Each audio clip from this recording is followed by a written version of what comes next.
បាក់ឡែនមើលវីដេអូនេះឲ្យដល់ចប់ចាំខ្ញុំប្រាប់អ្នកទាំងអស់គ្នាឲ្យយើងដើរឡែនឈ្នះគេទាំងហេរ៉ូរបស់យើងចាញ់តាមគេហើយនឹងពេលគេបុកមកវាយយើងច្រើនអ្នកភាគច្រើនអារឿងបាក់ឡែនហ្នឹងគឺវានៅក្នុង early game ហ្នឹងអត់មានដល់ late game ទេព្រោះ late game យើងដើរវាយគ្នាពេញតែហ្នឹងហើយគ្មានបាននៅមួយឡែនទេអញ្ចឹងនៅពេលដែលយើងលេងហេរ៉ូចាញ់តាមគេគឺយើងត្រូវតែចេះ build item ដើម្បីឲ្យ counter គេវិញនឹងចេះប្រើ tactic skill ដើម្បីកុំឲ្យគេវាយងាប់ហើយយើងបាយជាទៅវាយគេងាប់វិញអញ្ចឹងទី1គឺរបៀប build item ដើម្បីយកទៅ counter គេអារឿង build item counter គេនេះវាស្រួលជាងទៅរកអូននៅវត្តភ្នំទៀតថារកអូននៅវត្តភ្នំវាជាម៉ូតូច្បាស់3បញ្ចុះបានវាឃើញមួយអីចឹងទៅអា build item counter គេនេះវាស្រួលយកតែមែនតែម្ដងឥឡូវកុំនិយាយរឿងអូនយូរពេកយើងចូលសាច់ការរបស់យើងវិញដំបូងគេគឺយើងត្រូវមើលប្រភេទ hero របស់គេសិនថា hero របស់គេហ្នឹងប្រើប្រាស់ damage ជា damage អ្វី hero របស់គេប្រើ magical damage ឬក៏ប្រើ physical damage បើសិនជាគេប្រើ physical damage គឺយើងត្រូវតែតែងអាស្បែកជើងមួយនេះបបប្រែខ្មែរគេថាស្បែកជើងអ្នកប្រយុទ្ធអាស្បែកជើងមួយហ្នឹងគឺវាមានសមត្ថភាពកាត់ damage របស់គេបានច្រើននៅក្នុង early game តែបើ hero ខាងគេប្រើ magical damage គឺយើងត្រូវតែតែងស្បែកជើងមួយនេះស្បែកជើងមួយហ្នឹងគឺវាមានអត្ថប្រយោជន៍ពីរទី1គឺវាកាត់ magical damage របស់គេបានខ្លះនិងទី2គឺវាជួយ immune control effect ឲ្យយើង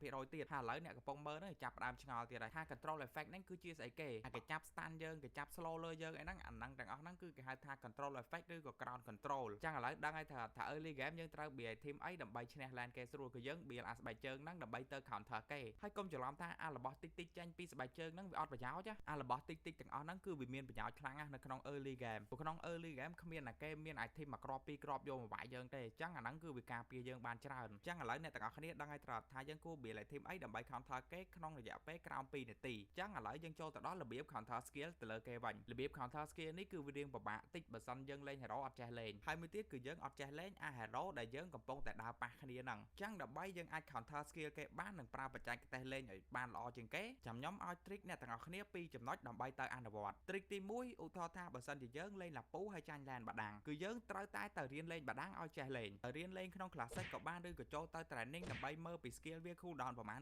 វិអីចឹងទៅហើយមួយទៀតគឺទៅមើល YouTube ថា hero បាដាំងហ្នឹងគេលេងរបៀបម៉េចហើយគេប្រើ skill របៀបម៉េចគេប្រើ play style របៀបម៉េចគេចូលចិត្តលេងនៅក្នុងស្មៅឬគេចូលចិត្តលេងវាយយើងពីក្រោយឬក៏គេចូលចិត្តលេងវាយយើងកណ្ដាលមុខទាំងអស់ហ្នឹងគឺយើងត្រូវតែដឹងទាំងអស់ទើបយើងអាច counter គេបានសិនជាអ្នកទាំងអស់គ្នាអត់ចេះហើយអត់ដឹងទៀតវាមិនខុសពីយើងលេងរ៉ែងប៉ះបោតទេអត់សូវសុបាយឥឡូវចូលមកដល់ trick ទី2វិញម្ដងខ្ញុំឧទាហរណ៍ទៅលើ hero ឡាពូចាញ់ hero បាដាំងអាដែលទី1អ្នកទាំងអស់គ្នាត្រូវតែរៀន copy play style គេលេងថា hero យើង counter បាដាំងទេតែហេតុអីបានយើងត្រូវតែវាយគ្នាចាញ់បាដាំងអញ្ចឹងយើងត្រូវតែមើលថាបាដាំងហ្នឹងគេលេងរបៀបម៉េចបានគេឈ្នះ lane យើងបានបន្ទាប់ពីយើងមើលហើយតើយើងត្រូវធ្វើអីទៀតទី1គឺយើងត្រូវទៅអនុវត្តតាមគេយើងត្រូវតែទៅលេង hero បាដាំងហើយប្រើ play style ឲ្យដូចគេនៅពេលដែលយើងប៉ះឡាពូហើយគេ counter យើងឬក៏គេវាយឈ្នះយើងនោះគឺយើងនឹងដឹងហើយពីចំណុចខ្សោយរបស់យើងនៅពេលដែលយើងលេងឡាពូចាញ់ lane បាដាំងហើយអ្វីដែលយើងត្រូវធ្វើបន្ទាប់គឺយើង copy play style ឡាពូហ្នឹងយកមកលេងនៅពេលដែលយើងប៉ះបាដាំងដូចគ្នាខ្ញុំមិនជឿតែធ្វើអញ្ចឹងហើយលេងឈ្នះ lane គេទៀតបើទឹកដៃយើងស្មើគ្នាហ្នឹងឥឡូវបន្ទាប់ពីអ្នកទាំងអស់គ្នាដឹងពីអាពីរចំណុចហ្នឹងនិង trick ពីរទៀតដើម្បីកុំឲ្យបាក់ lane ហើយខ្ញុំសុំសួរសំណួរអ្នកទាំងអស់គ្នាមួយដើម្បីយក skin ពីខ្ញុំសម្រាប់អ្នកដែលឆ្លើយត្រូវឬក៏អ្នកទទួលបាន react ឬក៏ like នៅលើ comment ច្រើនជាងគេគឺចំនួន2នាក់ដែលខ្ញុំនឹងយកឈ្មោះទៅចាំវត្តនៅថ្ងៃច័ន្ទ